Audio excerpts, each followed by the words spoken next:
I'm Carl Crumley and the feature photographer for this show. The TWA Flight Center at John F. Kennedy International Airport once served as the main terminal building for Transworld Airlines at that airport. I was an airline employee for over 30 years and flew in and out of that magnificent building many times over the years. It was boarded up in 2001 when TWA was purchased by American Airlines, but has now been lovingly restored to its original grandeur. It was designed at the dawn of the space age by perhaps the premier 20th century architect, Eero Saarinen, and opened in 1962. The innovative design features a reinforced concrete shell supported only at the corners.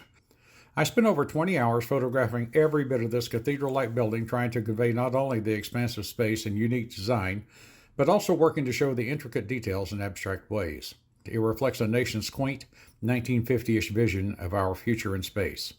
I hope you'll come to the gallery and see my photographs so that they can take you back to a simpler time when the hopes and dreams of a nation were reflected in the architecture. I asked some of our guest photographers to tell me what they're going to be showing with us. So originally, back in March, we were supposed to go out west, and of course that had to get canceled. So we pretty much stayed in, just concentrate on a couple of my favorite geological parks. So I decided on Letchworth and Chimney Bluffs, and they just have such amazing geological beauty from the glaciers and the erosion that I decided that would be my theme. Marie, tell me about that beautiful sunset photograph at Chimney Bluffs. I had been waiting for just the right day. I kept saying to Jay, let's go out there around sunset. But we got there just in time. We climbed up to a spot, and I was really delighted with what we found. Well, I'm kind of doing two different, I got the two panels, so I'm going to do, one of them I'm going to have is my New York City stuff that I shot back in March. And the other one I'm doing Rocky Mountain National Park. I love travel photography, and Rocky Mountain's my favorite place to be, and I love big cities too. Kyle, tell me about that photograph you call Mirrored Reflections. Yeah, I shot that from Liberty State Park over in New Jersey. It's the Manhattan skyline. I shot the night scene, and the idea came to me the next day I shot the day scene. And I'm like, you know what? I should take these two images and flip them over and do like a mirrored reflection and use the Hudson as the midpoint.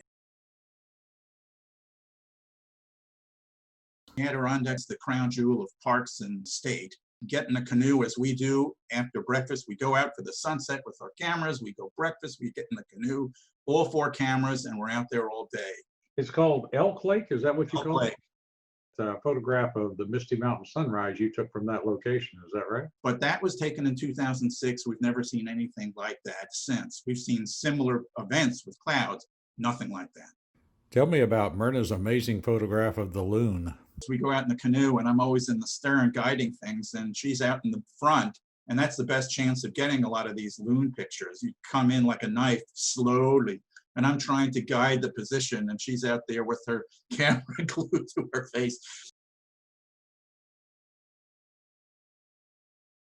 We went on a trip to Arizona a few years ago. By happenstance, we found out about a place called Grand Falls, and it's always like a chocolate colored. And I did a little, I think I put some sort of a special treatment on this so it looks a little bit ethereal, which is the feeling I have about that. So some of the other images will probably be more straightforward.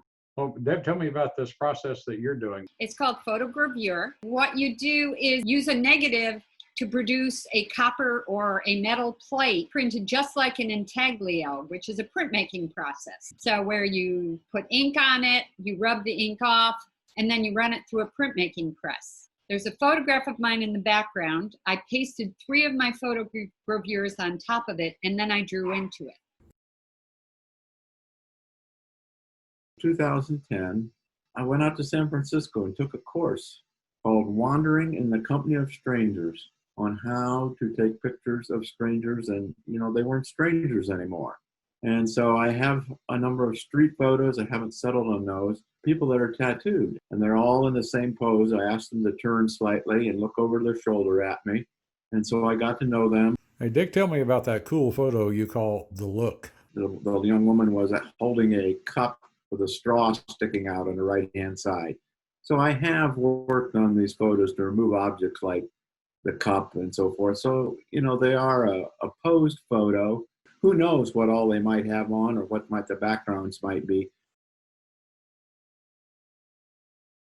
In this particular show, I'm going to showcase a lot of my nature and fine art shots, photos that have a great deal of color to them, strong leading lines, and I'm going to feature shots from the Redwood Forest, along with some work from Yosemite National Park. And then I also have some local shots, combination of both near and far.